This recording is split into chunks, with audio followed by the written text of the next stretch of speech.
Shalom, shalom. It's the brother Kadash. I want to start off by giving our praises to Yahweh, Bahashem, Yahweh Shai, Bahashem, Rakwa, Kodash. What you're seeing on your screen is a nuclear blast. But this is going to be called what goes around comes around. But I'm going to take a different approach, even though I know you see the nuclear blast. But that's the second death, which is going to come by that fire and brimstone. If you're wondering how it's going to look, well, that's pretty much it right there. That's very, very, very destructive, all right? Very, very destructive. But what goes around comes around. This is really just a message right to the small heads. Yeah, I want to give us strikes and shit on the channel, but we ain't gonna really speak on that. But, their time is coming. They could do all that shit, take brothers' channels down. They could do all that, but just know your time is coming. For all that shit you doing, keep going, man. You better off really trying to help us or be friends or something like that so you can have some type of mercy on you. The shit you doing, man, and you think it's cool because you have the power to do it, your time is coming. What goes around comes around. That those that put us in slavery are going to go in slavery. Those that ruled over the world, ruled over us, they're going to go into slavery, man. That time is coming. So, you know what? Just play out your hand and just do as much wickedness as you can. Matter of fact, do it that way, matter of fact. Because when we get our time, man, it's going to be everlasting at that same time. So we just going to jump straight into it. What goes around comes around. Isaiah 14, verse 1, it says, "For the Lord will have mercy on Jacob and will yet choose Israel." Because I want to say more, but it's only so much you can say, man. But the time is coming, where we gonna have the power and be able to say the truth. All we doing is speaking the truth. And they come up against us just for speaking the truth. Like it said in Matthew 24, you should be hated for my name's sake, just for teaching the truth. We put posters up around the town and they wouldn't tear them down and shit like that. That's just hating. They hate that name, right? Even though that we gave them the truth, we put the true name out there. The Lord gave it to us. It says, "And I will yet choose Israel and set them in their own land, and a stranger should be joined with them, and they should cleave to the house of Jacob. And the people should take them and bring them to their place, and the house of Israel shall possess them in the land of the Lord for servants and handmaids. And they should take captives who captives they were, and they shall rule over their oppressors." This is one of my favorite precepts. Usually I'll line it up with Revelations 13, which I'm going to get that too. I'll line it up with Revelations 13, and then I'll go to this. Like, if I'm street teaching and like an Edom might come up, I may ask them a question of how they feel about, the transatlantic and the position we've been in and everything, the slave trade. And then I may hit them with, okay, Revelations 13, if they say they believe in the Bible and all that. I say, so what do you feel about this then? And then if they get pushed back on that, then I hit them with Isaiah 14 next.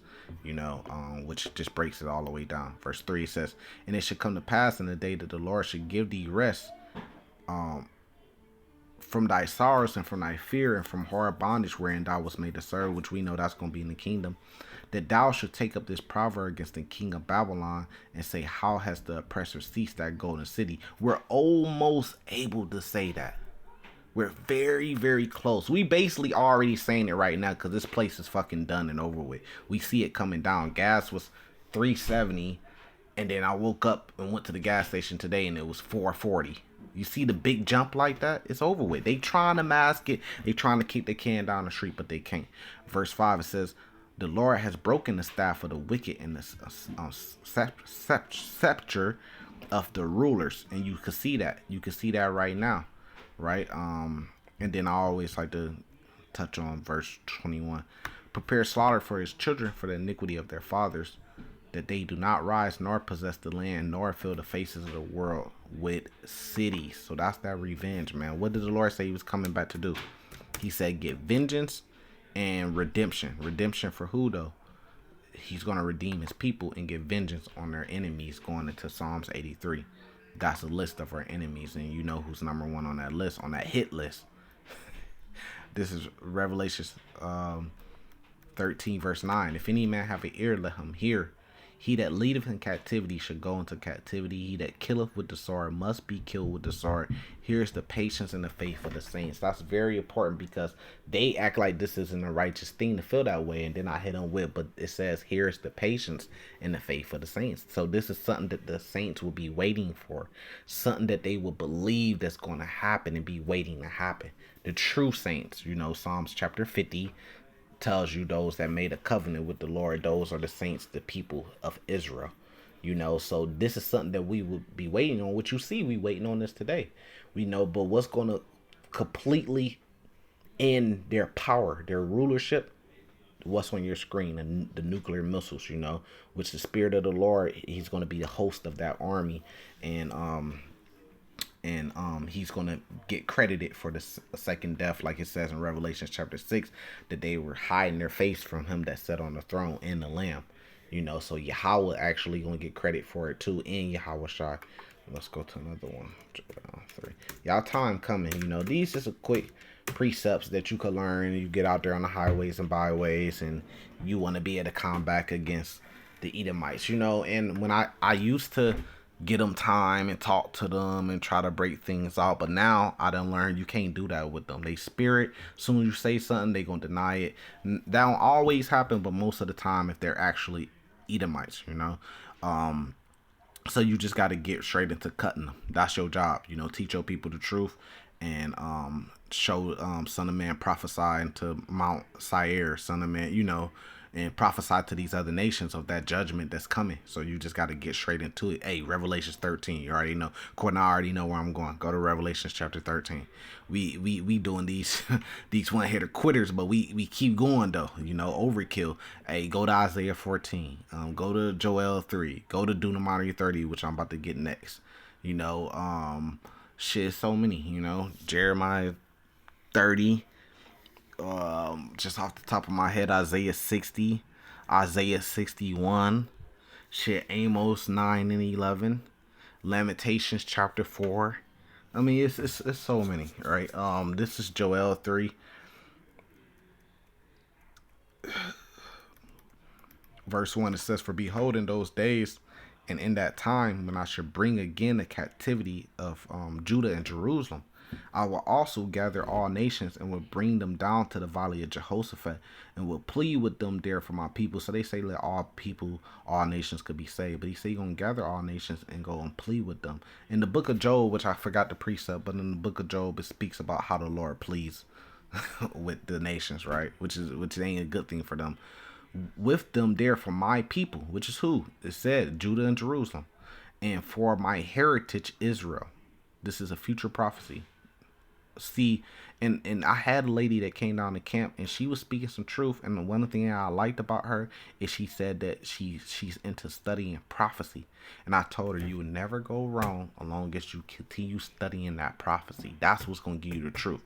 So you have a thing called prophecy. People could take the Bible and make it whatever they want and spin it whatever they want, but what you can never deny is prophecy. As long as you stay on prophecy, is like prophecy in the history.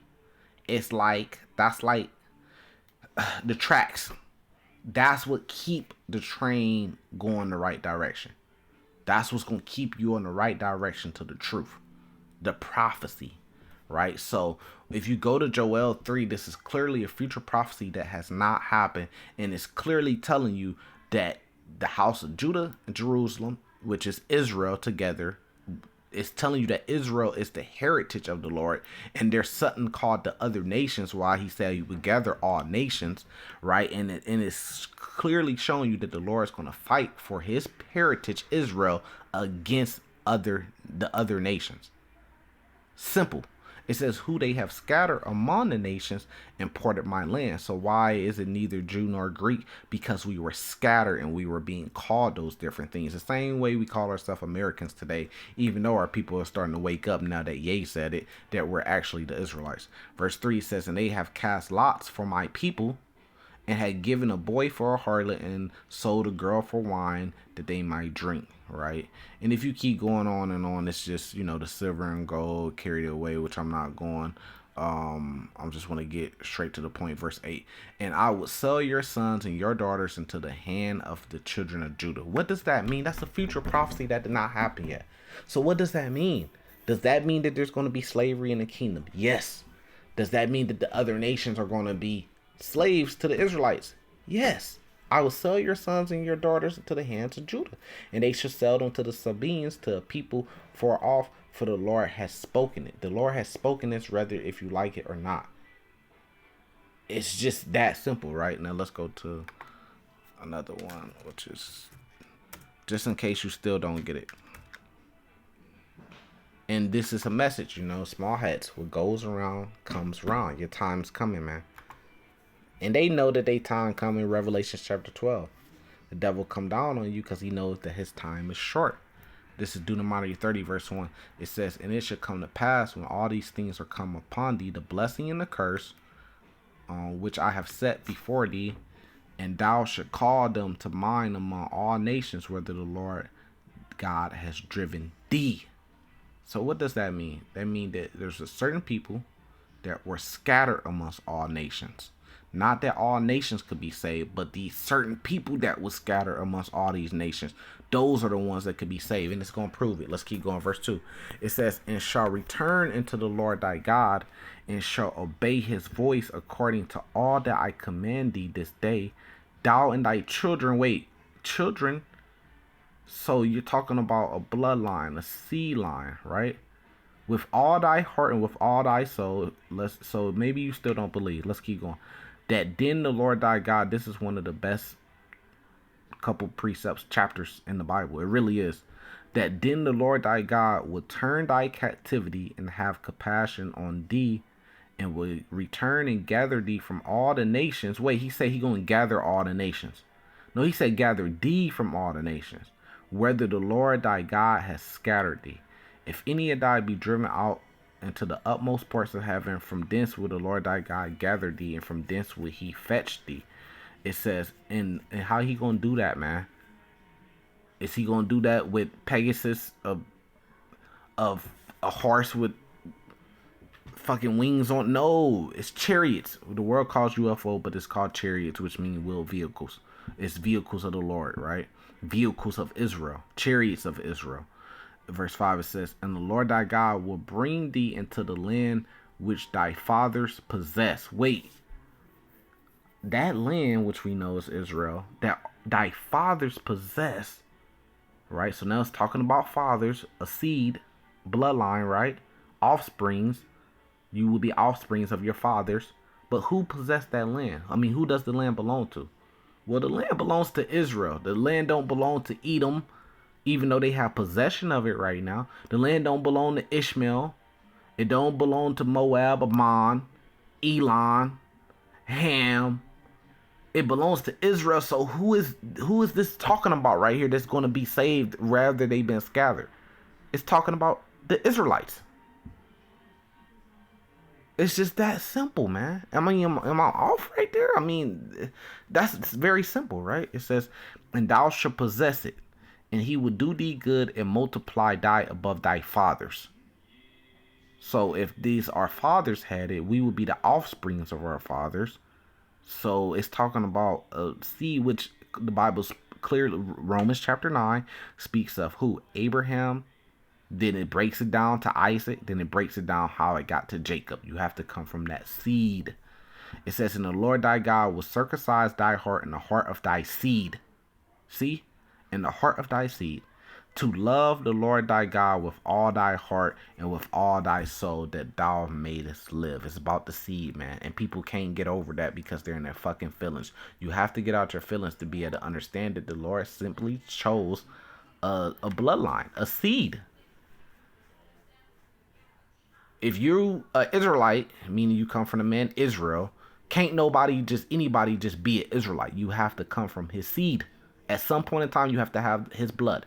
You have to come from his blood. You have to come from his seed at some point in time. You can't come from the man, his brother Esau's seed, and then be saved and then turn to Israelite. You have to be it by seed, man. That's what the Bible's talking about. Let's keep going. And the Lord thy God will put all these curses upon thy enemies and on them that hate thee, which persecute thee. Right? So that's what you about to see. What goes around comes around. Small hat. Verse 8 says, and thou shalt return and obey the voice of the Lord and do all his commandments which I command thee this day. And we know going into Jeremiah 31, starting at verse 31, we going to get the law, statutes, commandments put in our hearts, in our minds, in our inward parts, right? And we going to follow the Lord perfect, and therefore it's going to be no more death. Let's go to this one. Second address. I'm typing it on the computer. That's why I'm sounding it out. Second Esdras chapter 13, but I want to get straight to the point because there's more. Ezekiel 37 is good too.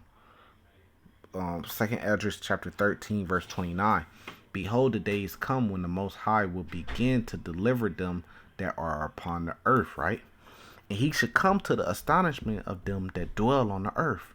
And we just told you who's going to be delivered. The same people that's been scattered that he said he's going to fetch wherever they've been scattered to, which is the Israelites, right? And one shall undertake to fight against another, one city against another, which we're seeing.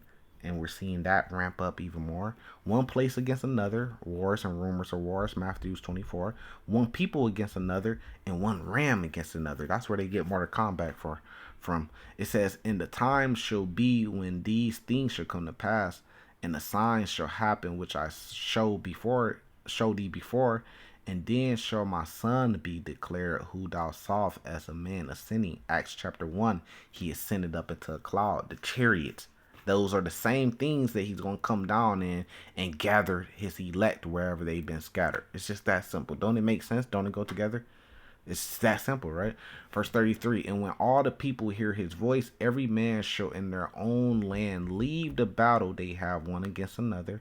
And a innumerable multitude shall be gathered together as thou sawest them, willing to come and to overcome him by fighting." I forgot what president, I think it was President Nixon or something like that, that said, pretty much roughly paraphrasing, what if there was an alien invasion, how quickly all the nations would stop fighting against one another and come together to defend Earth and defend humankind. No, they're not defending humankind. They're defending their power structure, their kingdom from the Lord coming back, you know. They are killing humans. They don't give no fuck, you know. Let's keep going. Verse 35. "But he shall stand upon the top of Mount Zion." Why would it say that? Why shouldn't it just say he shall stand upon the top of those that believe? No, it's saying the top of Mount Zion, monument, which is talking about Israel. That's who he's going to stand on the top of Mount of the Israelites, because that's who's going to be saved. That's who's going to be the ruling class in the kingdom. "And Zion shall come and shall be showed to all men, being prepared and built, like as thou sawest a hill graven without hands." Where people before we're placed in the kingdom is within us. Even though we're going to have an actual kingdom, twofold, and we're going to have a kingdom over the world, meaning we're going to have rulership over the world, and we're actually going to have our kingdom, our city, with the golden streets and everything it speaks about in Revelations 21.